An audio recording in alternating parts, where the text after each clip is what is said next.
नमस्कार दोस्तों, मैं हूँ राज और आप देख रहे हैं हाईवे 33। तो चलिए दोस्तों, आज की कहानी के सफर पर। दोस्तों, मैं आज आपको लेके चलूंगा उत्तर प्रदेश का जिला बनारस, साल 2012 में। आज की कहानी वहीं की है। ये कहानी हमें भेजे हैं, उनका नाम है सुधीर। पहले हम सुधीर के बारे में थोड़ा बहुत जान लेते हैं। सुधीर बताते हैं कि मैं बड़ा ही सेंसिटिव बच्चा हूँ। कैसे? सुधीर का कहना है कि मेरी माँ बताया करती है कि देख, मेरी पहले 2 बेटियां हुई और उसके बाद तीसरा बच्चा बेटा तो पैदा हुआ, लेकिन जिंदा नहीं रहा। पैदा होते ही वो मर चुका था। इसके बाद चौथा भी हुआ, लेकिन उसका भी हालत वही हुआ। इसके बाद तो हम सारे परिवार के लोग घबरा गए थे। हमें लग रहा था कि हमारे घर पर, हमारे ऊपर में किसी का नजर लग गई है। चिंता में सब परिवार था। तरह तरह का यत्न कर रहे थे कि अगला बच्चा जो भी हो अब सही सलामत हो, चाहे बेटा हो या बेटी हो। अब सुधीर बताते हैं कि मेरी माँ, मेरे पिता, मेरे दादाजी अब वो तांत्रिकों को मिलने लगे। अब ओझा गुनी से मिलने लगे, मंदिरों में जाने लगे, मठ स्थान में जाने लगे कि किसी तरह से जो अगला बच्चा हो वो बिल्कुल सही सलामत हो। आखिरकार अब ना जाने कहाँ कहाँ वो लोग भटके, किसकी दया दृष्टि लगी। सब लोग घबराए हुए थे, डरे हुए थे कि कहीं फिर जो ये बच्चा जो होगा उसका हाल फिर पहले के जैसा ना हो। लेकिन एक अब वो तांत्रिक से मिले थे। तांत्रिक ने आश्वासन दिया था, वैसे तो बहुत लोगों ने, लेकिन वो तांत्रिक थोड़ा अलग हटके थे। अब इसके बाद जो बच्चा पैदा हुआ, सुधीर जी बताते हैं कि मैं हुआ। घर में खुशी का माहौल हो गया था। अब इसके बाद घर में रौनक, पार्टियां शुरू हो गई। बेटा पैदा हुआ था 2 बेटी के बाद में, और वो भी इन सब चक्रों से दूर, अब बिल्कुल स्वस्थ बच्चा। तो जाहिर सी बात है घर में खुशी का माहौल। अब वो जो बच्चा था, यानी मैं सुधीर, अब धीरे धीरे बड़ा होने लगा। जो तांत्रिक थे अब वो बताए थे कि देखो, तुम्हारा अब बच्चा जो भी पैदा हो, एक बार हमारे जगह पर लेके आना, मैं उसको देखूंगा और कुछ उसके लिए करूंगा। आखिरकार जब मैं 2 साल का हो गया ना, तो माँ, मेरे पिता उस तांत्रिक के पास गए थे। तांत्रिक देख करके अब मुझे मुस्कुराया, कहने लगा कि सब कुछ ठीक है, अब सब कुछ सही है। अब फिर माँ को बताया कि देखो, ये जो तुम्हारा बच्चा है ना, सेंसिटिव बहुत है, इसको तुम्हें अब लोगों के बुरी नज़र से और बचा के रखना पड़ेगा। ऐसी जगह में तुम कभी मत जाना अपने बच्चे को लेकर कि जहाँ पर अब भूत प्रेत का वास हो। रात के अंधेरे में ऐसी जगह से कभी मत गुजरना। ये बच्चा तुम्हारा है ना, बहुत ही सेंसिटिव है। अब उस टाइम माँ ने अब बात सुनी। तब माँ कहने लगी, बाबा तो आप कुछ मदद कीजिए ना, ताकि बुरे लोगों का नज़र ना लगे। और देखिए, अब हमें अभी आप जो भी है बच्चा का रखवाली के लिए कुछ यंत्र बना दीजिए, कुछ ताबीज बना दीजिए, कुछ रक्षा कवच बना दीजिए, ताकि बच्चा सही सलामत रहे। वो तांत्रिक बाबा माँ के कहने अनुसार एक रक्षा कवच बना के दिया। अब बोला कि इसके गले में डाल के रखना हमेशा के लिए। आप कोई टाइम अवधि भी बताया कि इसके बाद उसको चेंज करा के ले जाना, मेरे पास में आना, अब मैं फिर बदल के दे दूंगा। अब इस तरह मेरा जीवन चल रहा था। धीरे धीरे मैं बड़ा हुआ, गांव में अब रहता था, पढ़ाई करता था। अब मैं 15 साल का हो गया। अब फिर माँ मुझे लेके जाती थी उस तांत्रिक के पास में, मुझे अच्छी तरह से याद है। तांत्रिक बाबा मुझे देखकर मुस्कुराते थे और कहते थे, सब ठीक है ना सुधीर, कोई बात तो नहीं है, कोई सपना वगैरह तो नहीं आता है रात में, कोई खौफनाक सपना? वैसे ना जाने सपने तो बहुत आते थे, लेकिन मुझे याद नहीं रहता था। मैं मना कर दिया कि नहीं, मुझे याद नहीं रहता जी, सपना मैं भूल जाता हूँ उठते ही, नींद से उठते ही। तब तांत्रिक बाबा कहने लगे कि ना, कोई डर की बात नहीं है, लेकिन मेरी माँ को बोले कि जैसा मैंने बताया है ना, वैसे ही अपने बच्चे को संभाल कर रखना आगे तक। अब इसके बाद मैं धीरे धीरे बड़ा होता गया। अब बड़ा इतना हो गया कि मैं अब शहर आ गया था। शहर में आकर के, नोएडा शहर में, मैं एक अपने मित्र के पास और एक कंपनी में नौकरी करने लगा था। दोनों लोग हम उन्हीं के फ्लैट में रहते थे। किराए का फ्लैट था। आधा आधा खर्चा हम बहन करते थे और हमारी जिंदगी बड़ा मजे में चल रही थी। अब मैं कहूँ ना कि मैं सपना तो देखता था, लेकिन सपना को मैं जब आँख खुलती थी ना तो बिल्कुल भूल जाता था कि क्या देखा, मुझे कुछ भी याद नहीं रहता था। हाँ, मेरा दोस्त कहता था कि देख सुधीर, जब तू सोता है ना, अजीब अजीब तरह की आवाज़ें निकालता है, बात क्या है सुधीर? मैं अब अपने दोस्त को कहता कि मुझे तो याद ही नहीं है, तब वो कहता है कि कोई तू भयानक सपना देखता होगा, हाँ तभी तेरे साथ में ऐसा सब कुछ होता है, तो चिल्लाता है, डर डर जैसा लगता है, तब मैं तेरे को उठाता हूँ, हाँ तब तो शांत हो जाता है। लेकिन मुझे कुछ भी याद नहीं रहता था कि मैं कोई सपना देखा हूँ, भयानक सपना देखा हूँ, मुझे कुछ भी याद रहता ही नहीं था। खैर, अब साल था 2012 का, जब मैं नौकरी कर रहा था और माँ का अब एक तरह से बातचीत होती रहती थी, पिता से बातचीत होती रहती फ़ोन के माध्यम से। तब माँ ने बताया कि देख बेटा, रिश्ते आप तेरे लिए आए हैं और तू आ जा, हम लड़की को पसंद कर लिए हैं, लेकिन तू एक बार अपनी नज़र से आकर देख ले, और तब हम उस रिश्ते को हाँ बोलेंगे। मैं माँ के सुनकर बातें हैरान रह गया कि अभी मेरी उम्र क्या हुई है, अभी तो 25-26 साल का कुल हूँ, थोड़ा सा और टाइम तो दो। लेकिन माँ कहने लगी नहीं नहीं, हमारे यहाँ इतना लंबा टाइम नहीं दिया जाता, तेरी उम्र शादी की उम्र से ज़्यादा हो चुकी है, तुझे तो अब आना ही पड़ेगा, अब तेरी कोई नहीं चलेगी। आखिरकार माँ के जिद के आगे मुझे झुकना पड़ा। अब फिर मैं अपने दोस्त को अब कहा कि दोस्त ऐसी ऐसी बात है। दोस्त भी मुस्कुराया और कहने लगा बेटा जा, अब शादी के बंधन में बंधना है ना, लेकिन घर पहुँच करके मुझे बताना कि तेरी दुल्हन जो होने वाली है कैसी है, तस्वीर ज़रूर भेजना, बताना भी मुझे। अब मैं कहूँ ना कि मैं एक अनजान साथी के तलाश में अपने गांव चल पड़ा था। माँ ने पसंद कर लिया था, लेकिन मैं देखना चाहता था कि मेरे साथ जीवन भर रहने वाली मेरी संगनी देखने में कैसी है, बातचीत कैसी है, कैसी लगती है, कितनी पढ़ी लिखी है। मैं बहुत कुछ उसके बारे में जानना चाहता था। मन में एक बेचैनी थी। अब मैं अपने घर पहुंच गया, अच्छी तरह से मेरी स्वागत हुआ। मैं करीब 4-5 महीने के बाद अपने गांव गया था। बड़ा आनंद आ रहा था गांव में जाकर के अपने दोस्तों से मिलना, गलियों में घूमना, खेतों में जाना, मुझे बहुत अच्छा लगता था।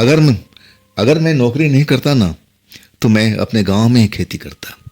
मेरे मन में बहुत इच्छा थी, लेकिन मेरे पिताजी कहते कि नहीं, तू खेती के लिए नहीं बना है, तुझे आगे बढ़ना है, और देख तू आगे बढ़ता रहेगा। और फिर घर में अब वही बात थी, शादी पर चर्चा होने लगी। माँ कह रही थी कि अब तुझे ऐसा करना है सुधीर कि हम फलाने दिन को टाइम दे रखा है, अब तू आ गया है तो लड़की से जाके मिल लेंगे। अब मैं क्या बोलूँ, इसी काम के लिए तो मैं आया था। आखिरकार अब तय वक्त पर हम एक मंदिर में जा कर के अब मिले। पहली बार अपनी होने वाली पत्नी से मैं मिला था। पत्नी सुंदर थी, अच्छी थी, देखने में भी अच्छी थी, लेकिन थी गांव देहात की। ठेठ भाषा थी वहाँ की, जो हम लोग भाषा बोलते थे, लोकल भाषा थी।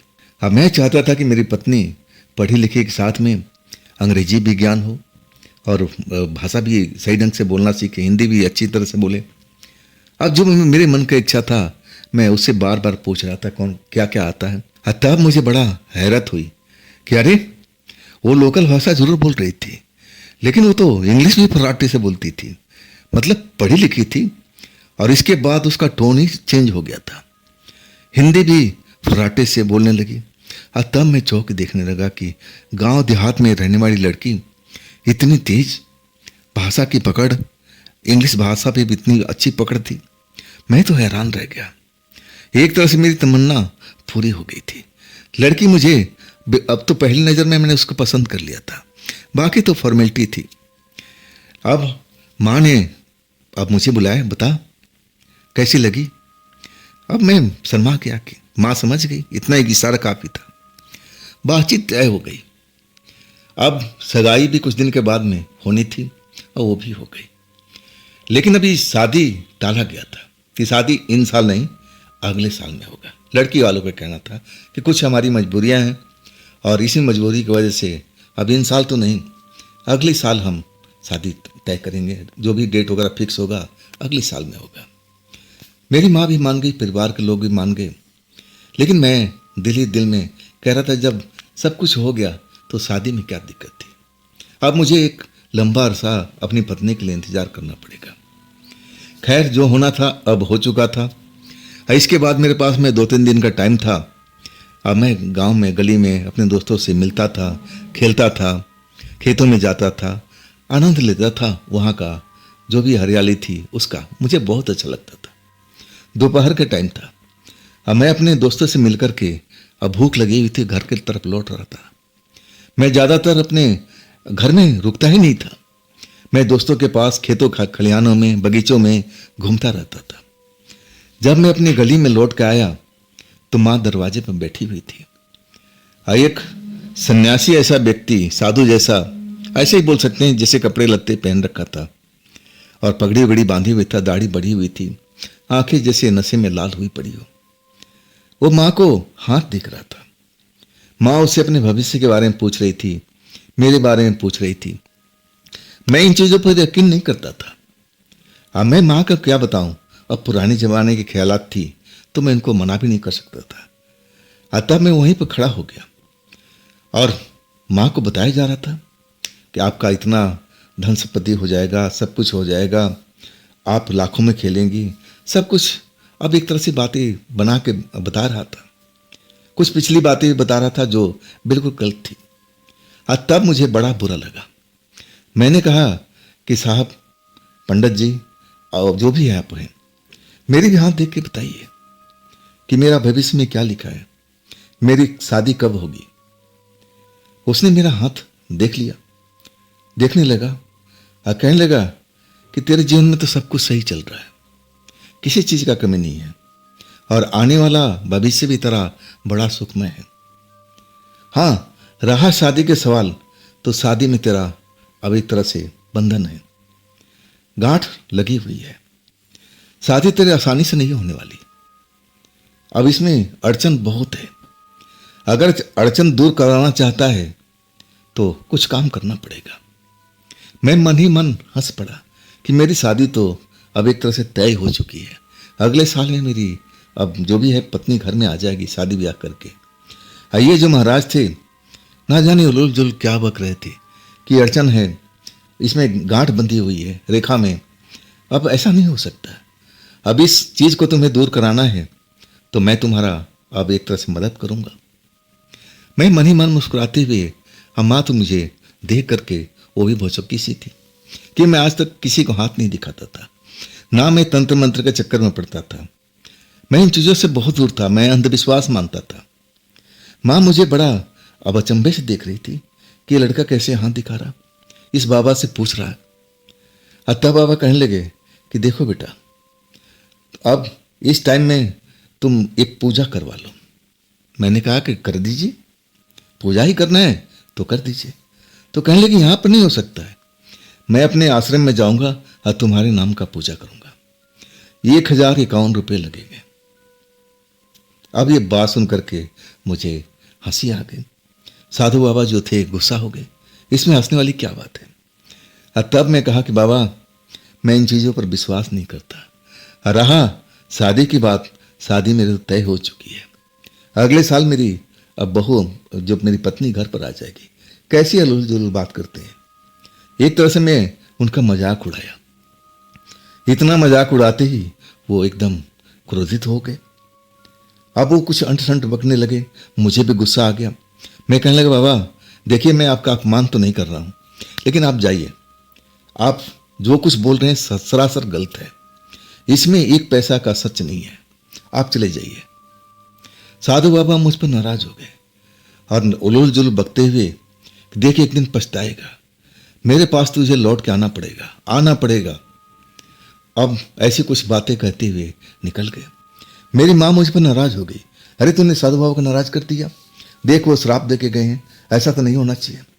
तब मैं माँ को समझाया कि अरे माँ, तुम किस अब अंधविश्वास में पड़ी हुई, जमाना देखो कहाँ से कहाँ पहुँच गया और तुम अभी तक उन्हीं चीज़ों में उलझी पड़ी हो।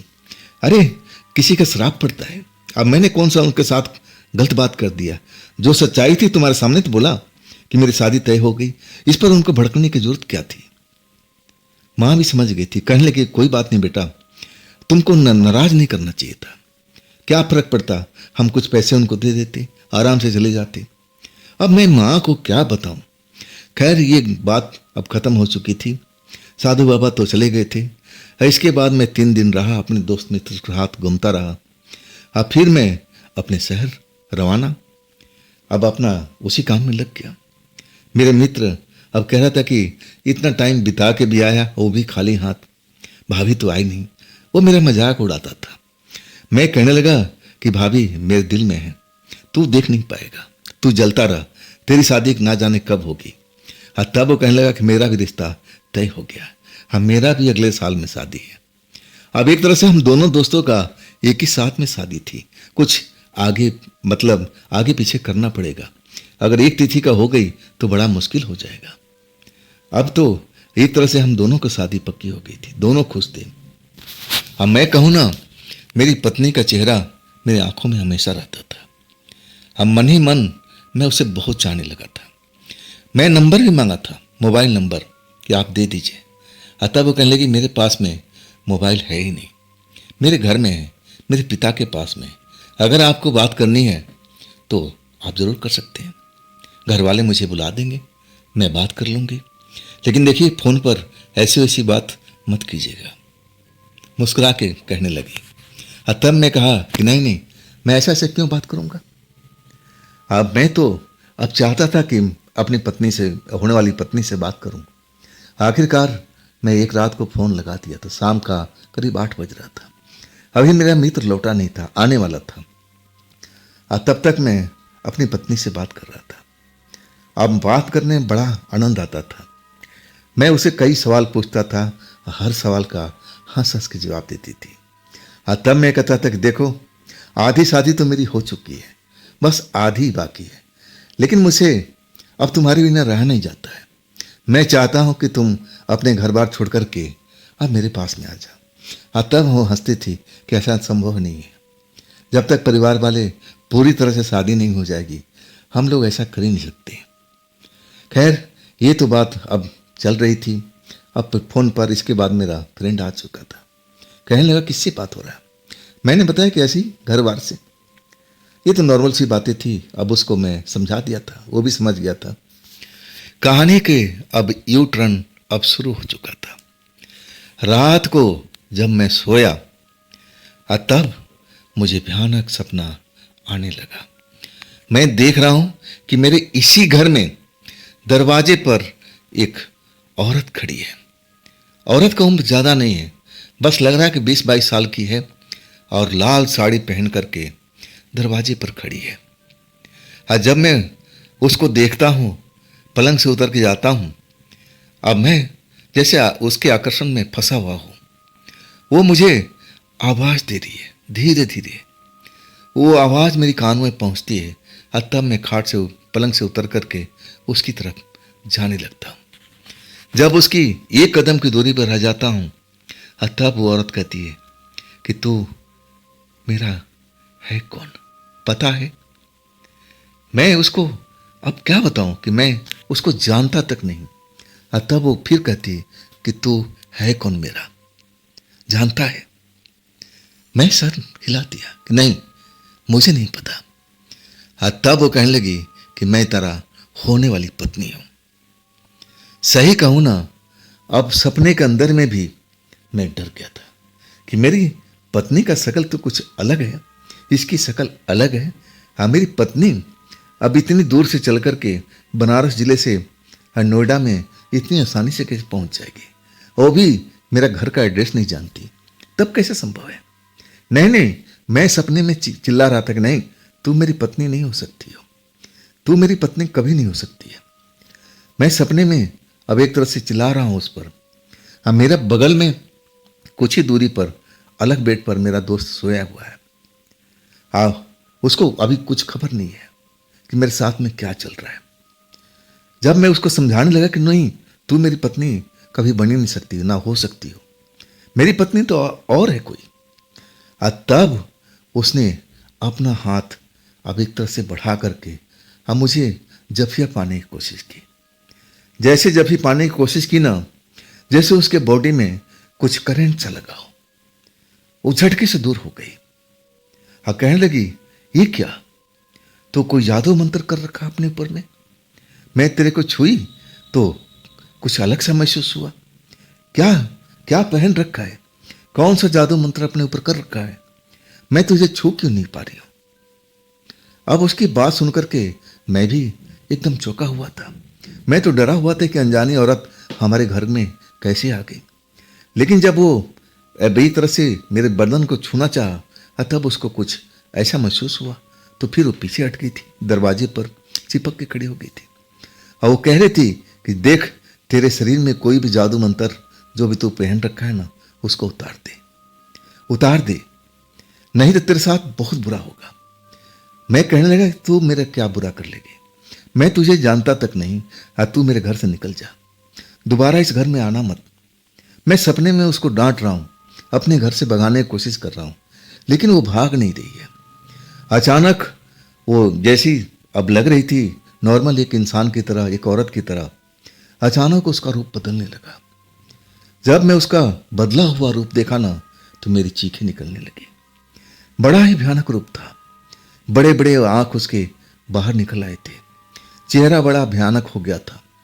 वो जो सुंदर गोरा सा चेहरा दिख रहा था वो काला पड़ चुका था, और देखने में अजीब तरह की शक्ल वाली हो चुकी थी। मैं तो सपने में देख करके चीखने लगा था, और वो मेरी तरफ बड़ी बड़ी आंखों से घूर रही थी और कह रही थी कि मैं भागने वाली नहीं हूं, मैं तेरा पीछा नहीं छोड़ूंगी, तुझे वो जादू मंत्र उतारना ही पड़ेगा, उतारना ही पड़ेगा, मैं तुझे अपना बना के रखूंगी, मैं लौट के आऊंगी, अब फिर देखना तेरे साथ में क्या करती हूं। हाँ, मैं तो उसकी शक्ल देखकर चीख रहा था। अचानक मैं तेज तेज चीखें निकालने लगा, और तब मेरा बगल में सोया हुआ दोस्त अब मुझे उठाने लगा। सुधीर, सुधीर, क्या हो रहा है, क्या हो रहा है दोस्त? तब मैंने आंखें खोली, मैं पसीने से नहाया हुआ था। अब सुधीर, सुधीर मेरा फ्रेंड कह रहा है, सुधीर क्या हो रहा है? अब मैं तो जैसे कोई जवाब देने में ही नहीं बन पा रहा। मैं तो अभी भी उसी सपने में अभी तरह से खोया हुआ हूं। इतनी भयानक चेहरा मैंने देखा था और वो मेरी आंखों से हट नहीं रहा था। बड़ी मुश्किल से मैं अपने आप को संभाला। तब मेरा दोस्त कहने लगा, कोई भयानक सपना देखा है क्या? मैंने बोला, सपना? वो तो मेरे सामने में चल रहा था, जैसे लग रहा था कि सब कुछ मेरे रियल टाइम में चल रहा हो, और तू सपने की बात कर रहा। मैं एक एक बात उसको बताता गया। वो अब मेरी बात सुनकर के मुस्कुराने लगा और कहने लगा, अरे ये भयानक सपना है मेरे दोस्त, अगर वो औरत आई होती तो मुझे पता नहीं चलता, ये सपना है, अब इसको तो सच मान रहा है। अब मैं एक तरह से अपना सच जो मैं मान रहा था और उसको समझाने की कोशिश कर रहा था कि देख, मैं बहुत सारा पहले सपना देखा करता था, मुझे याद नहीं रहता था, आंख खुलती थी अब मैं भूल जाता था, तू कई बार मुझे उठा चुका अपने, अब जानता है ना तू। तब वो कहने, हाँ, तब मुझे कोई भी सपना याद नहीं था, अगर ये सपना था तो मुझे याद क्यों है, ये जरूर मेरे रियल टाइम में घटा है। वो औरत को मैं देखा था, देखने में एक नॉर्मल औरत की तरह लग रही थी, उम्र भी कम था, 20-22 साल का था, गोरी चिट्ठी थी, और क्या बताऊं, उसका चेहरा अचानक बदलने लगा। वो कह रही थी कि मैं तुम्हारी होने वाली बीवी हूं, क्या तू मुझे जानता है? और तब मैं कहा कि नहीं, तू मेरी बीवी कैसे हो सकती है, मेरी बीवी तो गांव में है। अब मेरा जो दोस्त था अब मुझे समझाने की कोशिश करना, अगर सुधीर छोड़ ना इन बातों को, ये बुरे बुरे सपने कभी आ जाते हैं और लगता है कि बड़ा सब कुछ हकीकत में चल रहा है, अरे छोड़ इन बातों को, आराम कर, अब देख अभी रात खत्म नहीं हुई है। अब मैं दोस्त के कहने पर पानी वानी पी करके आराम से सो चुका था, और इसके बाद मुझे वो सपना और वो चीज़ नज़र नहीं आई थी। खैर, अब मेरे कहूँ ना कि थोड़ा वो सपना दिन के टाइम में भी मुझे अच्छी तरह से याद था। मैं जब सो के उठा ना, तो उस भयानक औरत की जो शक्ल थी मेरे आंखों के सामने अभी भी मौजूद थी, जैसे मेरे सामने खड़ी हो। खैर, अब दोस्त के कहने पर मैं उन चीज़ों को भूलने की कोशिश करने लगा, अब फिर अपने ड्यूटी हम निकल गए थे। अब ऐसा 1 हफ्ता बीत चुका था, और इसके बाद सपने मुझे जरूर आते थे, लेकिन याद नहीं होता था। कई बार मैं ऐसा सपने में कुछ बोलता था तो मेरा जो साथी था मुझे उठाता था, क्या हुआ, क्या हुआ सुधीर, आज भी कोई सपना देखा? तो मैं उठ जाता था। उठने के बाद में सपना मुझे याद नहीं रहता था। आखिर 1 हफ्ता बीत चुका था। अब मैं कहूँ ना कि मैं अपनी पत्नी की याद में खोया रहता था। कभी कभी फ़ोन से दिन में भी जब मेरे पास वक्त होता था उससे बात कर लेता था, लेकिन ये सपने वाली बात मैं उसको कभी नहीं बताया, क्योंकि मैं उसको डराना नहीं चाहता था। ये जो मेरे मन में बात थी, और ना अपने परिवार में, ना अपने माँ को, ना अपने पिता को, ना किसी और सदस्य को ये सपने वाली बात नहीं बताया। 1 हफ्ते के बाद मेरा दोस्त था ना, किसी काम से अब वो चला गया था गाँव। मैं अपने रूम में अकेले था। और वैसे भी हम लोग घर में खाना वाना बनाते नहीं थे, ना तो उसको बनाना आता था, ना मुझे भी ज़्यादा कुछ नहीं आता था। तो हम दोपहर के टाइम में अपने ऑफिस में कैंटीन में खा लिया करते थे, और शाम के टाइम में अलग अलग होटलों में जो लगता था कि हाँ इस पर अच्छा खाना मिलेगा, हम चले जाते थे। अब मैं कहूँ ना, मैं प्योर वेज था। मैं नॉन वेज के ढाबा में, होटल में जाता तक नहीं था। मैं खाना खाने के लिए अपने कमरे से निकला, और तब रात के करीब 9:30 बज रहा था। भूख लगी थी। अब मैं रोड पर निकल गया। अब मैं एक फेमस रेस्टोरेंट था जो प्योर वेज था। मैं कई दिन से वहाँ जाने की तमन्ना में था। हाँ, थोड़ा कॉस्टली ज़रूर था, हमारी थोड़ा जो बजट था उस टाइम कम था, और मैं जा नहीं सका था। मैं अपने दोस्त से भी कहता था तो उसका भी यही हाल था, और कहने लगा कि अरे वो होटल बहुत महंगा है, अभी हम उसमें नहीं जा सकते। लेकिन आज मेरा तो दिल कर रहा था कि चलो उस होटल में जाते हैं और देखते हैं वहाँ पर ऐसा क्या चीज़ है कि इतना महंगा है। आखिर जब होटल में पहुँचा ना, तो मेरी आंखें फटी की फटी रह गई। सारा टेबल फुल हुआ पड़ा था, इंतज़ार में लोग लगे भी थे। ऐसा क्या खासियत है भाई इस होटल में। मैं इंतज़ार करने लगा, और तब जाके 10 बजे मुझे एक टेबल मिला। वो 2 लोगों को बैठने के लिए था, और मैं तो अकेले था। मैं उस टेबल पर अब एक तरह से अपना कब्जा जमा दिया कि कोई और अब आ ना जाए। मैं खाना का ऑर्डर करने लगा था, वेटर आ चुका था, और तब तक 10 से ऊपर का टाइम हो चुका था। और तभी में उसी टेबल पर एक खूबसूरत लड़की अब सामने वाली कुर्सी पर आकर के बैठ जाती है। एक नज़र मुझे देखती है, और फिर वो मेनू को ढूंढने लगती है। वेटर आ जाता है, उसका भी ऑर्डर लेता है। तब तक हम एक दूसरे को अब कई बार देख चुके हैं, लेकिन बातचीत नहीं हुई थी। वो इतनी आकर्षक थी, पहनावा भी बहुत बढ़िया पहन रखी थी और खूबसूरत भी थी।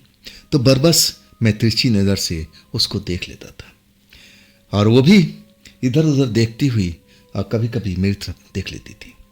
आखिरकार जब खाना आ चुका, पहले तो मेरा आया। अब इसके बाद मैंने ऐसे ही पूछ लिया, फॉर्मेलिटी निभाया कि आइए भोजन किया जाए। और जो मेरे संस्कार में था कि सामने वाले को ज़रूर पूछना है। और तब वो मुस्कुरा के बोले कि जी जी मेरा भी आने वाला है, आप शुरू कीजिए, बस आता ही होगा। और तब मैं कहने लगा ठीक है, हम इंतज़ार कर लेते हैं, एक साथ ही करेंगे, ऐसे अच्छा भी नहीं लगेगा। लड़की मुस्कुरा पड़ी। अब इसके बाद जो बातचीत का सिलसिला शुरू हुआ, हम लोग खाना ख़त्म कर चुके थे, और इसके बाद सिलसिला थम नहीं रहा था। उसकी प्यारी बातें, सुंदर बातें मुझे बड़ा ही अच्छी लग रही थी। कहूँ ना कि मैं उसको देखता रह जाता था। इतनी बढ़िया बड़ी बातें, सुंदर सुंदर बातें कहाँ से लाती थी, हंसाती भी थी और चौंका भी देती थी। मैं कहूँ ना कि उसने मुझे अब प्रभावित कर दिया था। कहूँ उसके बाद हम लोग होटल से बाहर निकले, और तब मैं उसके बारे में पूछने लगा कि आप कहाँ रहती हैं। तब वो बताई कि मैं एक लेडीज़ हॉस्टल में रहती हूँ, मैं वर्किंग हूँ, काम करती हूँ। अब एक तरह से हम दोनों का मोबाइल नंबर अदला बदली हो चुका था। अब मैं ना चाहती हुई अब एक तरह से मैं उसके प्रेम जाल में अब उलझता जा रहा था। मेरी जो होने वाली पत्नी थी, मैं उसको उस टाइम में अब एक तरह से इग्नोर करने लगा था। कई बार मेरी पत्नी को दिल कहता था कि मैं फ़ोन करूं, उससे बात करूं, लेकिन अंदर का शैतान मन था ना, अरे छोड़ ना यार, अभी क्या करेगा, इस लड़की से बात कर, ये लड़की बहुत आकर्षक है। अब मैं उसी लड़की को फ़ोन मिला दिया करता था। घंटों घंटों हम बात करते थे। और जब मेरा साथी को अब इतना देर बात करते हुए तो पूछता था कि कहाँ सुधीर, किससे बात कर रहा, और तब मैं उससे बहाना बनाता था कि तेरी भाभी थी, और तब वो खामोश हो जाता था। ये सिलसिला का शुरुआत अब हो चुकी थी।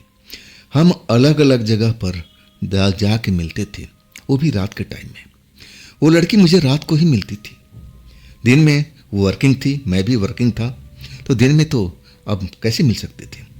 हाँ, अब एक संडे आता था, संडे को मेरी ऑफ होता था, लेकिन वो लड़की कहना था कि नहीं, मेरा कोई ऑफ नहीं है, मेरा कुछ काम ही ऐसे है, ऑफ मिलता है एक आध घंटे के लिए, कुछ घंटों के लिए। तब मैं पूछता था कि ऐसा कौन सी नौकरी है, और तब वो कहने लगी कि अब ऐसा ही समझ लीजिए, अभी मुझे पैसा कमाना है और मेरा घर परिवार जो है ना, अब संभालना भी है। अब एक तरह से अब मेरा कोई भाई तो है नहीं, मैं अकेले हूँ, अपने माँ बाप की औलाद हूँ, सब कुछ मुझे देखना है, घर से लेकर के यहाँ तक। तभी मैं कमाऊँगी, तभी तो मैं जोड़ पाऊँगी। उस लड़की की बात से मैं और प्रभावित होने लगा कि देखो, लड़की होते भी अपने घर परिवार को संभाल रखी है, यहाँ भी नौकरी कर रही है, हॉस्टल में रहती है और गांव घर में अपना परिवार के लिए पैसा भेज रही है। कितनी बड़ी बात है। अब मैं तो बहुत प्रभावित था। दोस्ती जो थी ना, शुरुआत हुई थी दोस्ती में, और कब प्यार में बदल गई मुझे पता ही नहीं चला। लेकिन अभी जो नज़दीकियाँ थी ना, अब इतना नहीं थे कि मैंने उसको छुआ, उसने मुझे छुआ। अभी जो था फासला, गैप था उसमें, लेकिन गैप कब तक रहता। आखिरकार मैं उसको मना ही लिया था कि देखो, अब बहुत दिन हो गया, हम लोग कहीं एकांत में चले, अब बैठ के बात करें, प्रेम भरी बातें करें। तब हम लोग, वही लड़की मुझे एक पार्क में लेकर आई थी कि देखो वो पार्क सही है, रात में वहाँ कोई आता जाता नहीं है, चलो कुछ पल वहाँ बिताते हैं, बैठ के बात करेंगे, और यहाँ से मेरा हॉस्टल जो है नज़दीक भी है। मैं तैयार हो गया, चल पड़ा उसके साथ में। हम एक बेंच पर बैठे। अब थोड़ा सा गैप जरूर था। अब इसके बाद कब सड़क के मेरे पास में आ गई, और जैसे ही उसने मेरे को अब टच करने की कोशिश किया, पीछे हट गई। ये बात मुझे कुछ समझ में नहीं आई। मैं चौंक करके उसको देखने लगा, क्या मेरे शरीर में कांटे लगे। मुझे बड़ा अजीब सा लगा। वह पूछने लगा कि अब आप पास में आ गई तो इतना गैप क्यों। और तब वो कहने लगी कि सुधीर, तुम अभी तक पुराने ख्यालात में उलझे हुए हो। मैंने बोला कि पुराने ख्यालात कैसा मतलब, तो अंधविश्वास में अभी भी उलझे पड़े हो। मैंने कहा कि नहीं, मैं अंधविश्वास को बिल्कुल मानता ही नहीं हूँ, मैं इन चक्कर में आज तक नहीं पड़ता। हाँ, तब वो कहने लगी, ये तुम्हारे गले में ये क्या है, ये अंधविश्वास नहीं है तो क्या है। मैं बाकी में उस चीज़ को भूल जाता था कि जो मेरे गले में मेरे माँ ने पहनाया था, जो बाबा जी ने दिया था, जो कहते थे कि मैं बहुत ही सेंसिटिव हूँ, मुझे बुरी नज़रों से बचना है, ऐसी जगह पर मुझे रात के अंधेरे में नहीं जाना है, जहाँ पर माहौल कुछ अलग हो, जहाँ पर नेगेटिव अब जो ऊर्जा है अब वहाँ पर आसपास में फैली हो, उस जगह पर मुझे बिल्कुल नहीं जाना है। अब मैं तो सब कुछ भूल गया था। अब तो बीती बात थी, मुझे याद भी नहीं था, लेकिन वो लॉकेट हमेशा एक तरह से गले में रहता था। और जब मैं उस लॉकेट को महसूस किया, हाथ से टच किया, तब मैं हंस पड़ा। अरे, मैं अंधविश्वास को नहीं मानता हूँ, ये मेरी माँ का दिया हुआ एक तरह से, अब जो भी आप समझ लो, प्रेम समझ लो या फिर आप अंधविश्वास मान लो, इसको मैं उतारता नहीं हूँ। ये माँ का दिया हुआ चीज़ है। अब मुझे अच्छा भी लगता है, जब तक मेरे गले में रहता है ऐसा लगता है कि माँ मेरे साथ में है, और कोई बड़ी बात नहीं है। तब वो फिर मुस्कुराने लगे, कहने लगे, बहुत अपनी माँ को मानते हो। मैंने कहा, हाँ, जान से भी ज़्यादा। तब कहने लगी कि चलो, आज का समय ख़त्म हुआ और मैं भी होटल जा रही हूँ, हॉस्टल, नहीं तो फिर मेरे से भी ज़्यादा पूछताछ होने लगेगी। एक अच्छा मौका था, मैं गंवा दिया था। अब वो वास्तव में उस पार्क में कोई था भी नहीं, हम दोनों के अलावा। मैं अपना रूम में और वो अपना हॉस्टल में चली गई। अब मैं कभी उसका हॉस्टल देखा नहीं था, हाँ, जाते हुए जरूर देखा, कि कहाँ गई उसके बाद मुझे पता ही नहीं चला। मैं अपने रूम में आ चुका था। अब मैं उसी बारे में सोच रहा था कि लड़की ने आज मुझे टोक दिया कि तुम पुराने ज़माने के ख्यालात के रहने वाले हो, अंधविश्वास के मानते हो। मुझे लगा कि सही कह रही थी। आप देखो, मैं साइंस के युग में हूँ और दुनिया कहाँ से कहाँ पहुँच गई है। आज भी मैं एक तरह से ताबीज़ गले में पहन के घूम रहा हूँ, तो कोई भी ठोक देगा भाई। मैं इतना पढ़ा लिखा हूँ, अच्छी जगह पर नौकरी कर रहा हूँ, और मैं अंधविश्वास में जकड़ा हुआ हूँ। ये क्या है? चलो मैं निकाल ही देता हूँ, देखी जाएगी जो होगा। अब होना क्या था? आज तक मेरे साथ में कुछ बुरा हुआ नहीं, तो अब क्या हो जाएगा? मैं कहूँ ना, उस चीज को मैं निकाल करके अपने सूटकेस में रख दिया, इसलिए कि मैं गांव जाऊंगा तो माँ टोक देगी। अब कहने लगी वो यंत्र कहाँ है, ये तेरे गले में था। तो मैं संभाल कर रख दिया था। अब मैं अपने आप को बड़ा अब एक तरह से सुकून में था। चलो अभी से मैं पीछा छुड़ाता हूँ, अब बहुत हो चुका है।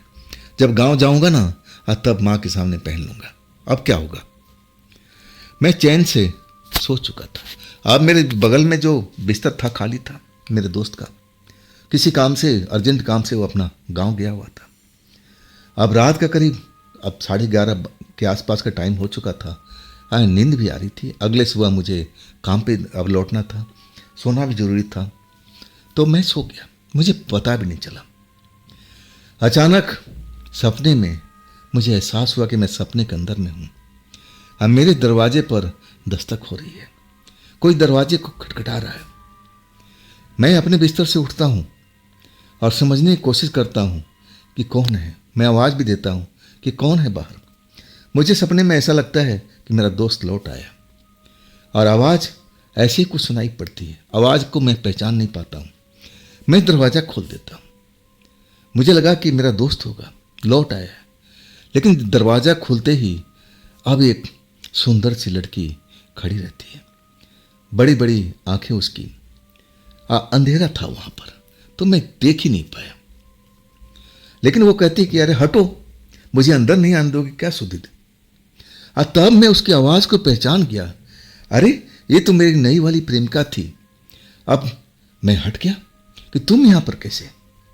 तो वो कहने लगी मैं तुम्हारा पीछा किया था, घर देख लिया था, कमरा देख लिया था। अब मैं तुम्हें अब एक तरह से आश्चर्य में डालना चाहती थी। देखो तुम डर गए ना, मैं आ गई नहीं तुम्हारे पास में। मैं भी बड़ा खुश था। अब ये कैसी आ गई भाई, ये सब लग रहा है ना कि जिस मेरे सपने में चल रहा हो। अब मैं कहूँ ना कि मैं सपना में और रियल टाइम में बिल्कुल फर्क महसूस ही नहीं कर पा रहा था। ये सब मेरे साथ में रियल टाइम में चल रहा था। अब मुझे लगता था कि सपने में हूँ। अब मैं कहूँ कि उस लड़की का स्वागत करने की कोशिश करता हूँ, अरे आप यहाँ बैठिए, अब रात काफ़ी हो गया, आप कैसे हॉस्टल से बाहर निकल आई। तब कहने लगी तुमसे प्यार जो किया है, मुझे भी अब तुमसे मिलने की बड़ी तमन्ना थी। देखो हम पार्क में बैठे थे, लेकिन क्या कहूँ, लेकिन अब मुझे लगा कि तुम भी मुझे याद कर रहे होगे, तो मैं किसी तरह से अपने हॉस्टल से निकल आई और देखो तुम्हारे पास पहुँच गई ना। मैं भी बड़ा खुश था। अब मैं कहूँ कि स्वागत के लिए मेरे पास में अब उस टाइम कुछ था ही नहीं। मैं अब उसको क्या खिलाऊं क्या पिलाऊं, पानी दे रहा हूँ तो मना कर रही है कि नहीं मुझे पानी नहीं चाहिए, मुझे तुम्हारा प्यार चाहिए। अब ऐसी बातें अब सुनकर के कौन अपना होश रख सकता है। हम दोनों प्रेमी जैसे जन्मों से बिछड़े हों और फिर हम गले मिलने लगते हैं। इसके बाद जो होता है जो नहीं होना चाहिए। जब मेरी सही कहूँ ना कि मेरी आँख खुलती है, मुझे होश आता है और तब मैं अपने आप को बिस्तर पाता हूँ। अभी रात बाकी है और तब मैं जैसे होश में आता हूँ ना, देखता हूँ कि लड़की मुझसे चिपकी हुई लेटी हुई है। अब मैं समझने की कोशिश करता हूँ कि ये सब तो मेरे साथ में सपने में हुआ था, तो ये रियल टाइम तक कैसे पहुँच गया, मुझे याद क्यों नहीं आ रहा है। मैं हैरान परेशान अपने दोस्त का बिस्तर देख रहा हूँ। दोस्त का बिस्तर खाली, मतलब अभी वो लौटा ही नहीं था। अब मैं बड़ा हैरानी में था। लड़की मस्त नींद में सो रही है, जैसे उसको कोई फिक्र नहीं है, जैसे कई रातों से वो जगी हुई हो और आराम से अब सोती जा रही हो। अब मैं उसकी तरफ देख रहा था। वो सोते हुए भी बड़ी सुंदर लग रही थी, चेहरे पर एक मुस्कुराहट थी। ना जाने कब उसकी आंख खुल गई एक झटके से, जैसे कोई बल्ब को अचानक ऑन कर दिया जाए, ऐसे ही उसकी आंख खुली थी। आंख खुलते हुए अब कहने लगी तुम खड़े क्यों हो, तुम सोते क्यों नहीं, आओ। मेरा हाथ पकड़ के खींच लिया और मैं फिर उसके साथ बिस्तर पर। फिर मुझे अब गहरी नींद आ गई थी। जब मेरी वास्तव में जब सुबह हो जाती है और नींद खुलती है ना, अब मैं सब कुछ समझता हूँ। आँख खुलती है तो मैं अब चौंक करके देखता हूँ अपने बगल में, तो लड़की है ही नहीं, बिस्तर पूरा खाली है। लेकिन निशानियाँ मौजूद हैं कि हाँ ये लड़की यहाँ पर थी। सलवटें पड़ी हुई है, कई तरह का और भी निशानी। अब मैं तो घबरा जाता हूँ कि लड़की कहाँ गई। बाथरूम में जाता हूँ, बाथरूम में नहीं। दरवाज़ा देखता हूँ तो दरवाज़ा खुला हुआ है। मतलब ये लड़की इतनी सुबह सुबह चली गई। मैं ज़्यादा सोच विचार नहीं किया। मैं जानता था कि लड़की मेहनती है और अपने काम पर बहुत विशेष ध्यान देती है। अब सुबह अब उसको कोई काम भी होगा इसलिए चली गई होगी। ऑफिस भी जाना है, तैयारी भी होनी है, तो कोई बड़ी बात नहीं है। लेकिन मैं हैरानी में ये था कि ये सब इतना कुछ हो गया। अब पहली बार मुझे महसूस कि नहीं हुआ। मुझे लगा कि मैं सपने के अंदर में हूँ, लेकिन वो सपना नहीं था, वो रियलिटी में मेरे साथ में हुआ था। अब मैं कहूँ ना कि मैं सारा दिन इसी बारे में सोचता रहा, ये कैसे हो गया, मुझे ये नहीं करना चाहिए, ये तो धोखा है मेरी पत्नी के साथ में। लेकिन अब कर क्या सकता था। पत्नी का एक आध बार फ़ोन भी आया था। हमें बात करते हुए अपने आप को गिल्टी महसूस करता था कि नहीं, मैं अपने पत्नी को धोखा दे रहा हूँ। आज के बाद कभी भी इस लड़की से रिश्ता नहीं रखूँगा। जिस्मानी रिश्ता तो बिल्कुल नहीं। हाँ, दोस्ती रहेगी, लेकिन वो भी दूर वाली, नज़दीक वाली नहीं। शाम के टाइम में जब ऑफिस से लौटा तो मेरा दोस्त आ चुका था। एक चाबी उसके पास में रहा करती थी। हाँ, गांव से कुछ वो प्रसाद वगैरह लेके आया था। उसके घर में शायद कोई पूजा वगैरह थी। और तब कहने लगा, सुधीर, ये भगवान के चढ़ाया हुआ लड्डू है, और लो, माँ ने तुम्हारे लिए अभी स्पेशल दिया है, देसी घी के लड्डू है, घर में बनवाया हुआ। और लड्डू मैं देख करके लालच हो गया था। लड्डू तो मुझे बड़ा प्रिय था, और वो भी देसी घी का लड्डू, भला मैं कैसे छोड़ सकता था। अब प्रसाद था, इसलिए मैं बोला कि ना, अब रुक जाओ, मुझे ज़रा नहा करके फ्रेश होने दो, और इसके बाद मैं प्रसाद का खाऊंगा, और तब हम चलेंगे ढाबा पर, होटल में खाना खाने के लिए। और वो भी अब राजी हो गया था। मैं फटाफट गया बाथरूम में। जब शीशे में अब अपना गला देखा तो उसमें खटक गया कि अरे भाई, इसमें वो लॉकेट है नहीं। और तब मुझे ध्यान है कि अरे, मैं खुद ही लॉकेट निकाल कर रख दिया था, जो ताबीज़ थी उसको निकाल कर रख दिया था। अब मैं वही तरह से कहूँ ना कि दिल तो कर रहा था कि ताबीज़ पहन लूँ, लेकिन वही ख्याल आ रहा था कि अरे, हम साइंस के युग में हैं और इस शहर में अब इसकी भला क्या ज़रूरत है। यहाँ कौन सा भूत प्रेत मुझे पकड़ने आ रहे, सब कुछ तो अच्छा चल रहा है। मैं कहा कि नहीं, जब गांव जाऊँगा तभी ये लॉकेट पहनूंगा, इससे पहले नहीं पहनूंगा। अब प्रसाद खाने के बाद सही कहूँ ना कि मेरे शरीर में जो भारीपन था ना, अचानक हल्का सा होने लगा। एक ताजगी सी आ गई थी। अब ऐसा क्यों हुआ था मुझे कुछ भी नहीं पता। नहीं तो शरीर मेरा थोड़ा सा भारी भारी लग रहा था जब लड़की के साथ मैंने रात गुजारी थी, और तभी से मुझे ऐसा महसूस हो रहा था। खैर, हम दोनों मित्र गए ढाबा पर खाना खाने के लिए, और भोजन करके आज जब हम लौट रहे थे ना, तो वो लड़की रोड के किनारे खड़ी होकर के और जैसे मेरा इंतज़ार कर रही थी। हाँ, मैं कहूँ ना कि उस लड़की को देख करके मैं अब उसको हाय हेलो बोलने लगा। अरे, तुम यहाँ पर क्या कर रही हो? तुम अगर खाना खाना होता तो तुम होटल में आती। मेरा जो बंधु था, मेरा मित्र था, अब मेरी तरफ आश्चर्य से देख रहा है कि मैं किससे बात कर रहा हूँ। और वो कुछ बोल नहीं रहा था। हाँ, मैं उस लड़की से कह रहा हूँ कि तुम आई क्यों नहीं होटल में? अगर भूख लगी होती तो तुम आ जाते, हम तीनों मिलकर के इकट्ठे खाना खाते। और तब वो लड़की कहने लगी, ये कौन है तुम्हारा? मैं कहा कि ये मेरा पार्टनर है, रूम पार्टनर है, हम एक तरह से दोस्त हैं। और तब वो लड़की अब मेरे मित्र को घूरने लगी। और जो मेरा मित्र था ना, वो तो बड़ी बड़ी आंखें करके अब मुझे घूर रहा, जैसे मैं उसके सामने में एक अजूबा हूँ। अब लड़की कहने लगी कि तुम इसके साथ में रात बिताती हो। मैंने बोला हाँ। तब हम कैसे मिलेंगे? मैं कहने लगा कि देखो, अब तो संभव नहीं है। अब मैं उस लड़की के साथ रात गुजारना भी नहीं चाहता था। मैं कहने लगा उससे कि देखो, अब संभव नहीं है, मेरा मित्र रात में रहेगा, अब तुम मत मेरे घर में आना, हम फिर कभी देखेंगे। टालने की कोशिश करने लगा। मेरा दोस्त मेरे बगल में खड़ा और वह आंखें फाड़ फाड़ के देख रहा है। अब मैं उसको समझाने वाला था कि ये लड़की मेरी कोई ऐसी वैसी नहीं, ये मेरी मित्र है, एक होटल में जान पहचान हुई है, ये रिश्ता ऐसे ही है, दोस्ती की है, इसमें और कुछ नहीं है। अब मैं जानता था कि मैं अपने दोस्त को समझा दूंगा। तभी मेरा दोस्त बाँह पकड़ कर हिलाने लगा। हाँ, कहने लगा, सुधीर तू पागल हो गया क्या? किससे बात कर रहा है? कौन है वहां पर? मैं उस लड़की को अभी भी खड़ा देख रहा था और लड़की मुस्कुरा रही थी। मैंने कहा, क्या तुम्हें ये लड़की दिखाई नहीं दे रही है? मैं उसका नाम बोल के बताया कि ये मेरी दोस्त है। अभी कुछ दिन पहले तुम जब गए थे ना, तब हम एक होटल में मिले थे। इसके बाद विचार मुझे बड़ा प्रभावित किया। अब बड़ा ही मेहनती लड़की है, ये अपने पूरा परिवार को संभालती है, नौकरी करती है, घर बार भी देखती है। मेरा दोस्त मुझे दोबारा हिलाया। अरे सुधीर, तू पागल हो गया है? कोई नशा पानी कर क्या भांग खा लिया है? क्या कर रहा है तू? यहां तो कोई नहीं है। सही कहूं ना, मेरी तो हालत बड़ा विचित्र हो गई थी। लड़की मेरे सामने में खड़ी और मेरा दोस्त कह रहा है कि वहां कोई नहीं है। ऐसा कैसे संभव है? या तो मेरा दोस्त नशे में है। मैं तो बिल्कुल नशे की तरफ जाता ही नहीं था। मैं कहने लगा कि दोस्त तू नशे में है। अरे इतनी बड़ी लगी लड़की, सुंदर, और तुझे दिखाई नहीं दे रही है? क्या मजाक कर रहा है? मेरा दोस्त वैसी ही आंखें बड़ी बड़ी किए हुए अब मुझे हिला रहा था, कि कह रहा था कि तू सुधीर पागल हो गया है। अरे यहाँ कोई नहीं है। मेरी कसम खा रहा हूँ, अपनी कसम खाने लगा। यहाँ कोई नहीं है, चल यहाँ से, चल यहाँ से। उसको कुछ गड़बड़ लगने लगी, मेरी हाथ पकड़ के खींच करके ले जाने लगा। अब मैं कहने लगा, देख ये क्या कर रहा है यार?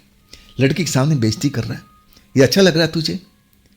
तब वो कहने लगा, वहाँ कोई लड़की नहीं है। तू किस चक्कर में फंसा हुआ है? क्या हो गया तुझे? कोई भांग वांग खा रखा है क्या? तब मैं अभी भी मुड़ के देख रहा था, लड़की वहीं खड़ी मुस्कुरा रही थी। ये क्या हो रहा भाई? मेरा जिगरी दोस्त मुझसे कह रहा है कि वहां लड़की नहीं है। हाँ, मैं उस लड़की को अभी भी देख रहा हूं। ये मामला क्या है? वाकई में मेरी हाथ पकड़ करके उस लड़की से दूर ले जाने लगा। चल अब कमरे पे चल, वहीं बात करते हैं। यहाँ हम रुकेंगे नहीं, अंधेरा काफी हो गया। चल अब। जबरदस्ती कहूँ ना कि वो मेरा बाँह पकड़ के खींचते हुए अब कमरे की तरफ लेके जा रहा था, और लड़की वहीं पर खड़ी मेरी तरफ देखे जा रही है। चेहरे पर एक मुस्कुराहट अब दूर दूर होती जा रही है। अब मैं कहूँ ना कि मैं जब आखिरी बार उसको मुड़कर देखा ना, तो अपनी जगह पर थी नहीं। मुझे लगा कि वो चली गई होगी, लेकिन ये दोस्त मेरा इतनी बड़ी बेइज्जती कर दिया था। अब मैं अभी सब बहुत नाराज था। मैं उसको समझा रहा था कि ये क्या बात है दोस्त, किसी लड़की के सामने तुमने मेरी बेइज्जती कर दी, क्या तुझे अच्छा लगा?